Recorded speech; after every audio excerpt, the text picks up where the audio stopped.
Hello everyone, welcome back to your own channel human कैनस official.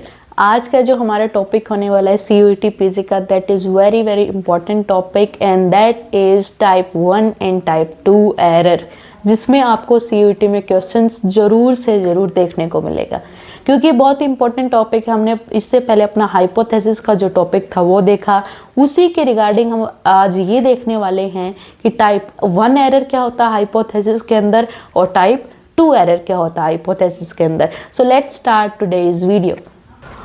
सो अगर आज तक आपको ये टॉपिक बहुत ही हार्ड लगा हो और कभी समझ नहीं आया हो, तो आई प्रॉमिस कि आज के बाद आपको ये टॉपिक बहुत ही इजी लगेगा और आप इजीली सारे क्वेश्चन जो इस टॉपिक से आने वाले हैं वो टैकल कर पाएंगे और सही कर पाएंगे। So we can see type 1 and type 2 errors. So what is type 1 and type 2 error in hypothesis? So what is type 1 error, जिसको हम अल्फा एरर भी बोलते हैं, और जो अल्फा का सिंबल होता है that is this symbol. And जो टाइप 1 एरर होता है बेसिकली उसका मतलब ये होता है कि जो आपने अपनी नल हाइपोथेसिस, अगर आपने प्रीवियस वीडियो नहीं देखा तो ये बिल्कुल समझ नहीं आएगा, बिकॉज हाइपोथेसिस के टाइप जो होते हैं नल एंड अल्टरनेटिव, जो कि हम अपने प्रीवियस वीडियो में देख चुके हैं, वो आप जरूर से कवर कीजिए, उसका लिंक आपको ऊपर दिख रहा होगा। सो what is type 1 error? Type 1 error का आपको जो type 1 error and type 2 error है उसमें सिंपली आपको दो चीज़ें याद रखनी है, जो कि मेरी ट्रिक है और आप ये कभी नहीं बोलने वाले। सो जो टाइप 1 एरर है वो ये होता है कि जो आपकी नल थी, आपको सिर्फ नल पे फोकस करना है, जो नल हाइपोथेसिस है उस पे फोकस करना है। तो टाइप 1 एरर के अंदर कि आपकी जो करेक्ट नल थी, कि जो करेक्ट नल हाइपोथेसिस थी, कि नल कह रही थी कि भाई वेरिएबल के अंदर कोई रिलेशन नहीं है, कि जो करेक्ट थी नल और आपने रिजेक्ट कर दी, that is type 1 error. Simply आपको इतना याद रखना है। और जो टाइप 2 एरर है उसके अंदर भाई आपकी जो नल थी वो गलत थी और आपने एक्सेप्ट कर ली, सिंपली आपको याद रखना है। और अल्टरनेटिव में सिंपली उसका रिवर्स होगा। तो एक बार हम अच्छे से और देख लेते हैं इसको कि what is type 1 error is rejected correct null and accept wrong alternative, कि जो करेक्ट नल थी उसको तो हम रिजेक्ट कर दिया हमने, और जो रोंग अपनी अल्टरनेटिव थी उसको एक्सेप्ट कर लिया। दो तरह की जो हाइपोथेसिस हमने बनाई थी, और इसको फॉल्स पॉजिटिव बोलते हैं। कि मान सकते कि excessive phone use impact brain, कि ये कह रही कि ब्रेन और इम्पैक्ट करता है एक्सेसिव फ़ोन यूज़ ब्रेन को। ब्रेन हो गया DV, एक्सेसिव फ़ोन यूज़ हो गया IV।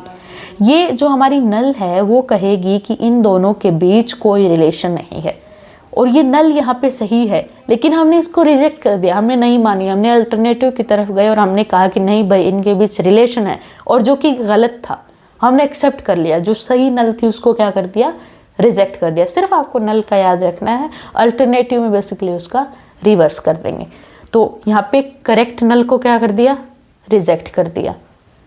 Type 2 error is basically जो नल थी वो गलत थी, फॉल्स नल को हमने एक्सेप्ट कर लिया, कि फॉल्स नल जो अपनी हाइपोथेसिस थी उसको एक्सेप्ट कर लिया, उसको बीटा एरर भी बोलते हैं। एंड रिजेक्टेड ट्रू अल्टरनेटिव, कि जो ट्रू अल्टरनेटिव थी उसको रिजेक्ट कर दिया और फॉल्स नल को एक्सेप्ट कर लिया। और ऊपर हमने क्या किया था टाइप 1 एरर में, कि जो हमारी करेक्ट नल थी उसको रिजेक्ट कर दिया, और यहाँ पे क्या किया, फॉल्स नल को एक्सेप्ट कर लिया। So simple. कि अगर एग्जाम्पल से देखें कि यहाँ पे IV है, एक्सेसिव फ़ोन यूज़, और DV ब्रेन है, तो नल हमारी कह रही है कि कोई रिलेशन के बीच नहीं है, और अल्टरनेटिव कह रही है कि भाई इनके बीच रिलेशन है। तो जो नल है यहाँ पे वो गलत है, कि नल गलत है। नल का बेसिकली मीनिंग क्या है, कि कोई रिलेशन नहीं इनके बीच में, नल सिर्फ ये कह रही है, और हमने क्या कर लिया, उसको एक्सेप्ट कर लिया, हमने मान लिया कि कोई रिलेशन नहीं, बल्कि वहाँ पे रिलेशन था, अल्टरनेटिव सही थी, तो फॉल्स नल को एक्सेप्ट कर लिया, जो टाइप 2 एरर होगा उसमें। तो अगर इसको एक डायग्राम से हम सिंपली समझें तो देखिए, अगर हम एक्सेप्ट कर लें, सिर्फ नल पे फोकस करना है आपको, कि आप ये देखिए ट्रू नल को अगर हम एक्सेप्ट कर लें, ट्रू है नल और हमने एक्सेप्ट कर लिया, तो हमारा डिसीजन क्या होगा, करेक्ट होगा। और अगर ट्रू है नल और एक्सेप्ट रिजेक्ट कर दिया हमने, तो टाइप 1 एरर होगा। सिर्फ यहाँ पे फोकस कीजिए आप। और नल जो है वो फॉल्स है, और उसको हम क्या कर लें, एक्सेप्ट कर लें तो टाइप 2 एरर होगा, और रिजेक्ट कर दें तो करेक्ट डिसीजन होगा. So simple.